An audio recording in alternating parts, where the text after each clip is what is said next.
Brasil que faz, com Elvis César. Oferecimento Airfry é Mondial. A escolha inteligente. Consórcio Embracon, porque sonhar não tem limites. Praça Unitar. Risatec, ferro e aço. Autopel Soluções. Cirúrgica Fernandes. Soluções que salvam vidas. Iogurtes Carolina. Nasceu em família para fazer parte da sua. RCA, ferro e aço para construção civil. Olá, seja bem-vindo ao Brasil que faz com Elvis César. Levanta a cabeça, chacoalha a poeira, que hoje nós temos uma história imperdível. Pra lá, mas bem pra lá de especial. Uma história inspiradora de um dos maiores ícones do esporte mundial. Uma pessoa que saiu da dificuldade da periferia de São Paulo para se tornar uma marca referendada no mundo. Nós recebemos com muita alegria exemplo de liderança, de vitória e humildade. O supercampeão Cafu, o nosso capitão da seleção brasileira.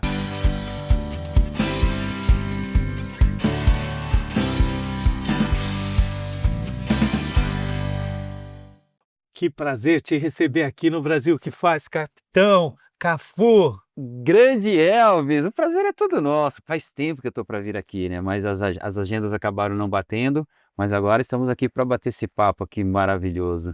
E a galera, olha como solicitaram você aqui no Brasil que faz. E hoje nós vamos falar sobre liderança, sobre uma estratégia para se tornar um líder vitorioso. E muito mais do que isso, como se tornar uma marca no segmento que você atua. Cafu, da periferia, um garoto humilde, lutador, que se tornou um ícone do esporte mundial. Conta um pouco da sua trajetória. Nossa, Elvis, liderança é uma parte que eu amo falar, que eu gosto muito de falar. Mas antes de nós aprofundarmos mais na liderança, para contar um pouquinho da minha história, é um garoto simples, pobre, negro, humilde, vindo da periferia do Jardim Irene, bairro onde você não tinha as condições que outros bairros te dariam, cultural, sociocultural, educacional, esportiva, e me transformei no Cafu que vocês conhecem hoje, no Marcos Evangelista de Moraes, passou o Cafu. O Cafu foi nada mais, nada menos do que um guerreiro, um cara com muita resiliência, um batalhador, um cara que nunca desistiu daquilo que queria, nunca desistiu dos seus sonhos. Cafu, às vezes as pessoas recebem um não, já se chateiam. Recebem qualquer palavra que desabone eles já ficam, pô, isso não é para mim, não dá. Eu gostaria, Jardim Irene, para quem não sabe, é um bairro periférico de São Paulo. É um bairro que de pouquíssima na ocasião ou quase nada em infraestrutura. Vem, como você bem ressaltou, negro e recebeu vários nãos. Conta um pouco mais disso. Elvis, foram só 9 nãos. Uau! Por 9 vezes as pessoas falaram que eu jamais seria um jogador de futebol, que eu não tinha condições de ser um jogador de futebol, que eu era magro, que eu era baixo, que eu era feio, que meu cabelo era ruim, enfim. Foram várias desculpas para que eu não me tornasse um jogador de futebol. Mas eu nunca desisti daquilo que eu queria, que era ser um jogador de futebol. E eu coloquei na minha cabeça, eu vou ser um jogador de futebol. Não é um não que vai definir quem eu sou. Não é um não que vai fazer que eu desista daquilo que eu quero, que é ser um jogador de futebol. Não vai ser um não, não vai ser dois nãos, não vai ser 3, não vai ser 4. Enfim, por quê? Eu tenho que ser mais forte do que isso. A nossa geração, a nossa época, nós éramos fortes em receber não e correr atrás para que o sim pudesse chegar. A gente não desistia fácil porque a pessoa falou não, eu vou pegar meu telefone e vou fazer uma selfie, falar, ai, ele falou não, falou que eu não posso, vou me frustrar, vou sentar no sofá e vai acabar a vida. Não, na nossa época o não era para você correr atrás do sim, e quando esse sim chegasse, você estaria mais fortalecido ainda. Uma blindagem de mente que a gente exercia para correr atrás dos nossos sonhos, dos nossos objetivos. Aí eu te pergunto, Cafu, a nossa infância, a minha infância também é uma infância periférica, uma infância difícil, um improvável.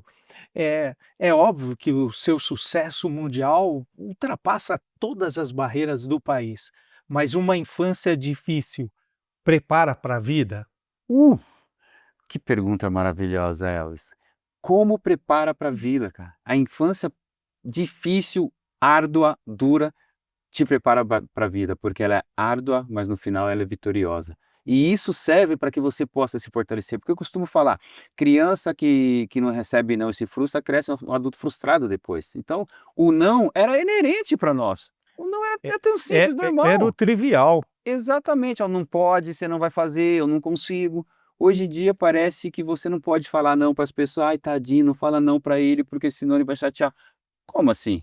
A diferença da nossa época era exatamente essa. Tem uma frase que eu gosto muito que eu falo: "Olha, não deixe que ninguém decida por você o que você quer ser". Então esse não pode ser decisivo para você. Exatamente. Eu acredito, em cima da sua resposta, que a frustração já era um elemento de força para nós, de busca do sonho. Hoje, hoje muitos pais educam seus filhos falando assim: ó, não, mas eu quero entregar absolutamente tudo que eu não tive, tudo mastigado, e eles não sabem o mal, a prejudicialidade que estão fazendo na vida dos próprios filhos.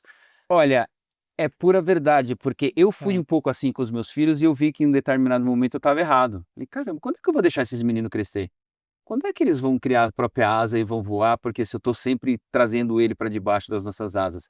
Porque, essa proteção é natural de um pai, de uma mãe, de um tio, de uma tia, querer colocar os filhos debaixo do braço e acolher eles e fazer com que nada de mal aconteça para eles. Mas a pergunta é, quando isso acontecer, será que eles vão estar preparados? Nós estávamos preparados. Será que eles foram treinados para passar por momentos difíceis da vida? Não pouco. Como isso está acontecendo? E a partir daí, depois de 9 nãos, você imagina o maior lateral direito que contemporâneo, disparadamente do mundo, foi 9 vezes renegado pelo futebol. E quando foi que você se sentiu e falou assim: "Ó, virou a chave, passei num clube"? Virou a chave quando eu fui fazer um jogo amistoso contra o São Paulo Futebol Clube, Itaquaquecetuba, São Paulo, onde nós nos destacamos no treinamento.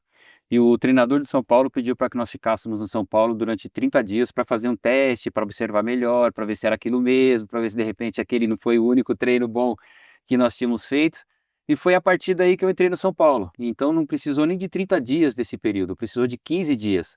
Com 15 dias nós fomos avaliados por toda a comissão do São Paulo. Eles nos chamaram depois de 15 dias e falaram: "Olha, o São Paulo Futebol Clube já avaliou vocês nesse período de 15 dias". Eu falei: "Nossa, mas tão pouco tempo assim, né?" Você ficou Eh, com medo de ser dispensado. né, se eu contar a história do começo ao final como foi, dá esse livro aqui, então nós não vamos ter muito tempo no programa, né, Depois você vai falar desse mas livro. foi exatamente isso. Quando o gerente geral do São Paulo chegou na beira do campo e falou assim: "Ó, vocês 3 de Itaquaquecetuba vai na minha sala depois do treino", o que que nós imaginamos? Vamos ser Vamos ser dispensados. dispensados. O nosso banho demorou 2 horas mais ou menos, olhando, observando, não tiramos foto porque não tinha telefone. "Gente, foi um prazer estar com vocês". E no final, depois de 15 dias, eles nos chamou para dizer que nós iríamos se firmar e ser contratado como jogadores do São Paulo Futebol Clube. Tinha um esforço acima da média. Ah, isso Tinha uma vontade de vencer envolvida nesse circuito. Porque eu analiso, porque eu queria ser como você, Cafu. É uma inveja boa que eu tenho que convencer, que eu tenho que falar para todo mundo aqui. Aliás, que menino da década de 70 não queria chegar no futebol aonde você chegou. Então, mas tem um ingrediente aí que diferencia aqueles 1000 atletas dos 3 que chegam onde você chegou. Qual que é, assim, que você já pode dar um conselho para o garoto que está numa prática esportiva, que está fazendo, que está sonhando como um dia nós sonhamos? olha, o treinamento te leva à perfeição. Eu Uau! coloquei na cabeça, treinamento te leva à perfeição. Aquele é o momento que eu preciso para demonstrar o meu valor. Então eu chegava antes, saía depois, pedia para treinar, eu treinava, sempre com o sorriso estampado no rosto, não tinha cara feia, vamos correr, vamos fazer musculação, vamos bater 10 vezes na bola, vamos bater 10 vezes na bola. Era um diferencial era esse, mas o mais importante era aquilo que eu queria para mim. Eu queria ser um jogador de futebol. Então naqueles 15 dias, era a oportunidade da minha vida de ser um jogador de futebol. agarrou com Eu toda... agarrei a oportunidade, eu também falo: "Olha, estejam preparados para as oportunidades", porque nós pedimos tanta oportunidade às vezes, e quando a oportunidade chega nós estamos sentados aqui, ó, oportunidade passando. E uma outra coisa importante para mim foi meus pais. Eu falei: Opa, conta mais. eu vou passar pelos meus pais", porque os meus pais torciam tanto por mim, que quando eu fui para o São Paulo, eu não contei para eles que eu estava fazendo teste no São Paulo. Para o meu pai e minha mãe, eu estava indo para Itaquaquecetuba, porque eu não queria decepcionar meu pai novamente depois de ter ser reprovado 9 vezes. 9 nãos. 9 Então nãos. vamos recapitular rapidinho. 9 nãos, aprovação no São Paulo, e aí só começaram os testes. Quando que foi que surgiu a oportunidade no time profissional? Quando eu assinei o meu primeiro contrato no São Paulo, no júnior, eu assinei na quinta, no domingo eu já estava jogando como titular de São Paulo. Pulando um pouquinho, 1994, convocação para seleção brasileira, só craque, a maior pressão da história. 24 anos sem vitória, e aí chega o Cafu lá, 23 aninhos para ir disputar o início, para completar 24 anos. Como foi? Como a vida é maravilhosa, né, Elvis? Como a vida dá volta, né? Como Deus é bom, né? Cara, Ai, Jardirene, negrinho, magrinho, não ia ser jogador de futebol, mandado embora por 9 vezes, estava sendo convocado para a Copa do do Mundo, mundo, pela descendo primeira nos vez. Estados Unidos. E detalhe, quando a gente se fala de resiliência, né, É. eu treinei na Copa do Mundo de 94, 32 dias arduamente esperando uma oportunidade. No 6º jogo, o Moracy veio para mim e falou assim: "Ô Cafu, você vai continuar treinando no mesmo ritmo até o final da Copa?" Eu falei: "Moura, não sei quando o Parreira vai precisar, mas se ele precisar eu tenho que estar pronto." Veio o Parreira. A gente gosta de conversar, e que vocês dois estão cochichando. O Moracy falou para ele assim: "Parreira, o Cafu tá treinando desde o começo da Copa na mesma intensidade." O Parreira falou: eu sei que se eu precisar dele eu posso colocar a qualquer momento." Ironia do destino, final da Copa do Mundo de 94, Brasil e Itália, 26 minutos de jogo, o Jorginho coloca a mão na coxa. O que todo mundo quer saber, as pernas tremeram ou não? Não tremeram, esse que é o ponto que eu vou te falar porque não tremeu. Porque eu Porque vinha me tinha preparando preparação. 32 dias me preparando para esse momento. Era. Quando o Parreira falou assim: "Cafu, o Jorginho colocou a mão na coxa, machucou." Eu tô aqui, ó: "Eu vi, professor. Tô vendo, tô me preparando, esperando a oportunidade, tô vendo." Ele falou: "Moracy, aquece o Cafu." O Moracy falou: "Tem 32 dias que ele tá aquecido, Parreira." Aí ele virou pra mim e falou: "Cafu, pronto para entrar?" Eu falei: "Professor, tem 32 dias que eu tô pronto para Esse entrar." menino tá aquecendo, ele não para, ele dorme Eu correndo. durmo correndo com a bola na mão, já tô pronto. Já estava com a caneleira pronto, Tudo. short, meião, tudo. "Professor, tô pronto." Ele falou: "Você vai entrar daqui 5 minutos. Se precisar, eu entro agora." Entrei, dei passe pro Romário, ele quase fez o Fez gol. o Se o Romário gol. faz aquele gol, que Saiu do maravilha, saiu do lado. lado, dei passe pro Bebeto. Aí eu te falo, pra quem nunca ia ser um jogador de futebol, estava ganhando a sua primeira Copa do Mundo, jogando uma final de Copa do Mundo. Quebrando um tabu Quebrando um tabu de para o 24 povo anos. brasileiro que precisava daquela confirmação. Nós somos definitivamente o país de futebol. O futebol gera receita, o futebol movimenta a economia brasileira, o futebol gera oportunidades, enfim, o futebol movimenta o nosso país. E vocês conseguiram resgatar aquela autoestima, aquele amor pela seleção, e foi assim, algo surreal, só para quem participou daquilo viu. Exato. O futebol ele é tão maravilhoso, Elvis, essa bola de futebol ela é tão poderosa, que é uma das maiores ferramentas de inclusão social que existe, é uma bola de futebol. Porque a bola de futebol, o preto fala com o branco, o rico fala com o pobre, o feio fala com o bonito, o inglês fala com o alemão fala com o todo mundo se fala. E jogam 22. E jogam 22. Olha o quanto é potente, quanta força tem o futebol. O futebol naquele momento, depois de 94, nós estávamos numa tristeza muito grande por tudo que aconteceu.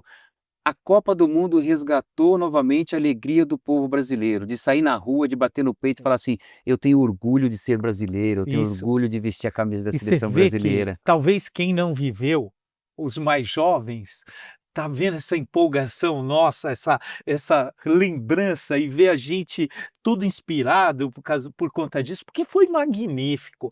Agora em 98, você já chegou diferente. Já. Você já chegou brabão na Copa. Já mais experiente, já tinha ganhado uma Copa do Mundo, já sabia como funcionava, já era titular absoluto, o Jorginho já tinha parado, aí eu assumi o posto. Aí que é o pior, viu?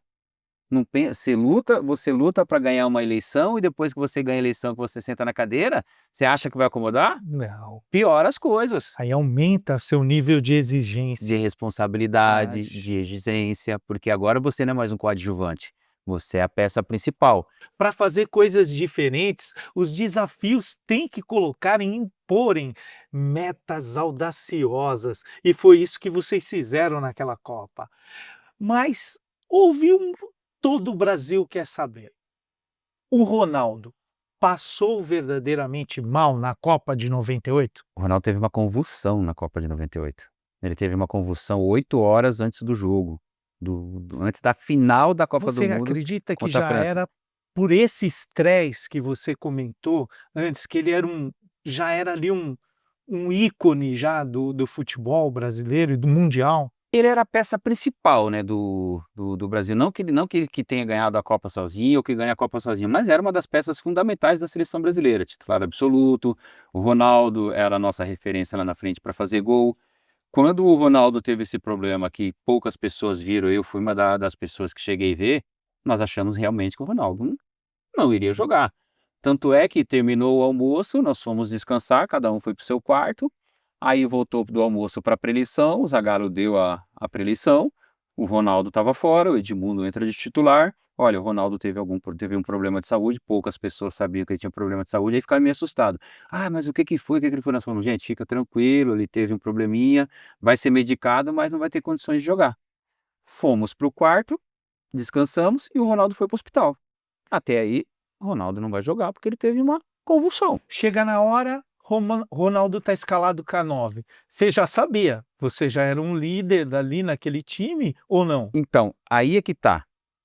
Quando o Ronaldo foi para o hospital, nós fomos para o estádio. Ah, o Ronaldo foi Ele para o foi para o hospital. hospital. O Ronaldo ficou no hospital fazendo exames, enquanto nós já estávamos no estádio aquecendo. Aí nós estamos aquecendo no vestiário, eu, Dunga, batendo papo, o Dunga capitão, né, eu sempre troquei muita ideia com o Dunga, né, que eu queria sempre ter referência de capitania, de capitão. Aí, batendo papo lá, amarrando a chuteira, me chegou o Ronaldo com chuteirinho debaixo do braço, né? E nós olhamos o Ronaldo, falei, poxa, legal, o Ronaldo tá aí. Aí ele vira pro Zagallo e fala assim, vou jogar. Aí nós fizemos assim, hã? Ronaldo, vou jogar. Olhou pro Zagallo. Foi exatamente dessa forma, olhou pro Zagallo e falou, Zagallo, eu vou jogar. O professor Zagallo olhou pro médico, pro Lídio, falou, e aí? Aí o Lídio falou, clinicamente ele não tem nada. O que que você faz? Escala, É óbvio que você vai ficar. um gênio. Só Gênio tinha da uma bola. pessoa que poderia ter barrado o Ronaldo. O médico. O médico. Só o médico. Ninguém mais poderia barrar o Ronaldo. Só o médico. Se eu vou fazer exame, volto do hospital, final de Copa do Mundo, clinicamente o médico fala que eu não tenho nada.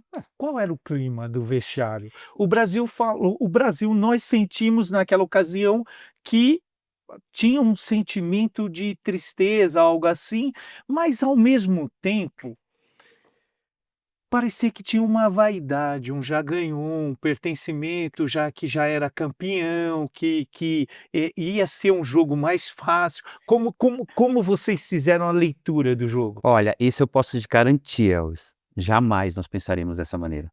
Principalmente se tratando de uma final de Copa do Mundo. Jamais. Isso eu garanto para você que tá aí, que tá olhando o capita aqui, ó. Jamais nós vamos entrar dentro de campo falando assim, essa final de Copa do Mundo vai ser fácil. Não Nunca. existe, nunca, nunca. O já ganhou é pra torcida, pro jornalista, pros parentes, pros Por isso. vizinhos, pros papagaios, pros periquitos. Para nós, dentro de campo, não existe, não, de verdade, gente, não existe isso. Nós sabemos de todas as dificuldades que é enfrentar um adversário. É óbvio que a seleção brasileira estava meio assim, desconfiada por tudo aquilo que aconteceu com o Ronaldo. Mas eu poderia falar para você aqui, Elvis, nós perdemos a Copa do Mundo porque o Ronaldo passou mal. Não. Nós perdemos a Copa do Mundo porque a França foi melhor do que a seleção brasileira naquele momento.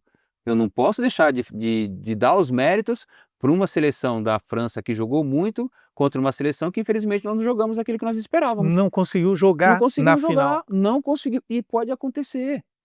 tudo pode acontecer quando se trata de um jogo único. Jogamos Agora, mal. a grande pergunta que você quer saber, que eu quero saber. Vamos lá. A derrota ensina. Bastante. Era bom aprender só nas vitórias, né? Seria maravilhoso aprender só com as vitórias. Mas a derrota te ensina bastante também. E para você, te- qual foi a te ensi- marca daquela derrota? Foi angustiante. Te ensina você a refletir algo que de repente você não via. Que nem você falou, nós estávamos. Você ia igualar o Pelé se não fosse aquele jogo. Se não fosse aquele jogo, 3 finais de Copa do Mundo consecutivas com 3 vitórias. Só que o Pelé Não foi não foi consecutiva. consecutivas. É. Mas só no fato de fazer 3 finais consecutivas de Copa do Mundo já tá ó, jogar uma Copa do Mundo já é difícil, Também igualar o Pelé, você não. Não, aí é demais. Aí né? esse pretinho aqui no Jardim Irene ia ficar impossível. Aí não dá, né? Mas igual o Pelé não tem. Mas É. a derrota, Elvis, ela te ensina. Depende da maneira com que você assimila a derrota. Porque uma derrota é inerente ao nosso trabalho. É inerente àquilo que nós fazemos. Porque quando você fala de uma derrota numa final de Copa do Mundo, você está tendo uma derrota por uma França, por uma outra seleção que dentre 32 seleções chegou na final da Copa do Mundo. E chegou de uma forma formidável, com talentos absolutos. Chega no final do jogo, Ronaldo brilha, sua liderança era impactante, você se torna uma marca do esporte no mundo, uma marca. Quando se fala de Cafu, é uma marca pro mundo. Mas tem algo que ainda me impulsiona mais e que me deixa mais feliz ainda, foi quando você reconhece da onde você saiu. Eu nasci em Carapicuíba. Eu tenho orgulho de falar que nasci em Carapicuíba. E quando você pega o troféu, escreve lá 100%, Jardim Irene. aquilo traz um merecimento, uma naturalidade, um reconhecimento de onde você saiu. Tudo que eu aprendi foi na rua. Não Na tive as melhores faculdades, tive os melhores professores, que foi a rua, que foi alguns professores que me ensinou no Jardim Irene, eu estudei numa escola de latão. Ronaldo Garibaldi Peretti, era escola de lata, primeira escola de lata que veio para o país, eu estudei lá. Mas nós tínhamos princípio, e todo mundo que tinha no Jardim Irene respeitava um ao outro, eles respeitavam os nossos princípios. O índice lá não era bom, mas as pessoas se respeitavam um ao outro. E toda vez que eu chegava lá, falava, cara, não passei no teste, os caras, e aí, Marquinho, não, vai que vai dar certo. Teve uma vez, eu estava no escadão, às 5h30 da manhã, indo treinar. Porque para eu ir para Itacoaxetuba, eu tinha que acordar às 5 horas, pegar o ônibus às 5h30, e do Jardim Irene até o Vale do Anhangabaú, atravessava São Paulo. Pegava o trem no Vale do Anhangabaú para ir para Itacoaxetuba. Aí você passava Guarulhos, São Miguel, Poá, Arujá, Mogi, para chegar em Itaquá. Então, eu acordava de manhã e os caras estavam lá na rua, 5h30 da manhã. Aí sabe o que eles falavam para mim? Sai daqui que isso aqui não é vida para você, vai treinar. Sai daqui que isso não é vida para você, vai treinar. É. E aquilo me comoveu, que aí um dia aquilo se transformou na fundação, mas isso vai ser um papo para outra hora. Para outro programa. Para essas pessoas. Então, eu tenho um carinho, um respeito tão grande para o Jardim Irene, que eu vejo que a recíproca é verdadeira. Cara, eu vou no Jardim Irene, é tudo livre, tudo aberto, não tem mínimo problema, é um lugar que eu me sinto bem, é um lugar que eu me sinto em casa. Aí eu falei, poxa, o Jardim Irene torceu tanto por mim lá no Vasquinho, no Guarani, no Juventude, que eu acho que o Jardim Irene vai ficar feliz de ver que o reconhecimento que eu tenho por aquele bairro, porque aquele bairro me deu. Aí eu coloquei aqui, pedi pro menino, o Betinho, dá uma caneta, coloca aqui, 100% Jardim Irene. Ele falou, por quê? Eu falei, porque é o bairro onde eu nasci, onde eu vivi, onde eu fui criado, onde as pessoas realmente torciam pro meu sucesso. Coloca aí ele colocou e eu estofei no peito. Jardim Irene agora é a capital do mundo. E ficou conhecido mundialmente. Que prazer, que privilégio. E agora vem a grande pergunta. Capitão da seleção brasileira, o único atleta que jogou 3 finais consecutivas de Copa do Mundo, a marca do esporte, Cafu. Quem é o Brasil que faz para você? O Brasil que faz para mim é o Brasil que eu vejo no crescimento, é o Brasil de humildade, é o Brasil de pessoas que trabalham, é o Brasil do senhorzinho, da senhorinha que está ali no dia a dia torcendo para que possa ter algo de melhor para eles. Esse é o Brasil que faz. O Brasil faz muito para todo mundo. Agora, vamos fazer um pouco mais para o nosso Brasil, com humildade, com simplicidade, com dignidade e com respeito. que é o que está precisando hoje para o nosso Brasil ser um Brasil melhor. Esse é o Brasil que faz. Capitão, que entrevista vai ficar marcada na minha vida e na vida de todos nós, eu tenho certeza. É uma gratidão muito grande. Vou te presentear com o meu livro. É um Opa! livro que fala de desenvolvimento pessoal, gestão, enfim, de como ter sucesso na vida. Muito obrigado. Faço questão e vou ler. E já entrego o meu livro para você, que Olha esse que- livro é o que conta a minha história de quando eu comecei a jogar futebol até o meu primeiro contrato profissional, aquele que eu levei para meu pai assinar. Olha E que- sabe um detalhe importante desse livro? Tem um QR Code aí dentro, que você vai entrar nesse QR Code e 2 pessoas do Brasil inteiro vai fazer parte da minha história. Vão ser o prefácio do meu livro. Nós vamos fazer uma redação Brasil inteiro e as 2 melhores histórias vai fazer parte do prefácio do meu livro. Um adulto e uma criança vão ter a oportunidade de estar contando a sua história comigo. Você não pode perder essa chance. A Saga Saga Cafu. Cafu, o grande sonho. Entra no QR Code. Primeiro compra o livro, né? Tá em todas as livrarias, na Amazon, em todas as plataformas. Está explodindo no Brasil e para você fazer parte de uma história inédita no mundo. Gratidão, Cafu. Olha aí. Gratidão. Obrigado. Eu que agradeço. É sempre um prazer estar com você, Elvis. Deus abençoe. Amém. Gratidão total. Obrigado por tudo que você fez por nós brasileiros. É uma marca intangível, nunca mais será esquecido. Obrigado, Brasil. É um grande prazer tê-lo aqui com a gente. Fique com as nossas redes sociais. Fique ligado no nosso próximo programa. Um beijão, um abraço, Deus abençoe. Valeu! Brasil que faz, com Elvis César. Foi um oferecimento. Consórcio Embracon, porque sonhar não tem limites. Praça Unitar. Risatec, ferro e aço. Autopel Soluções. Cirúrgica Fernandes, soluções que salvam vidas. Iogurtes Carolina, nasceu em família para fazer parte da sua. RCA, ferro e aço para construção civil. A família de Airfryers Mondial continua sempre crescendo. E a mais nova integrante é a Airfryer Forno com 12 litros. Ela é ideal para preparar porções diferentes e maiores ao mesmo tempo. Sem falar do painel digital com 10 funções pré-programadas que prepara diversas receitas com apenas um clique. Existe um modelo de Airfryer Mondial perfeito para você. É só escolher. Airfryer é Mondial. Mondial, a escolha inteligente.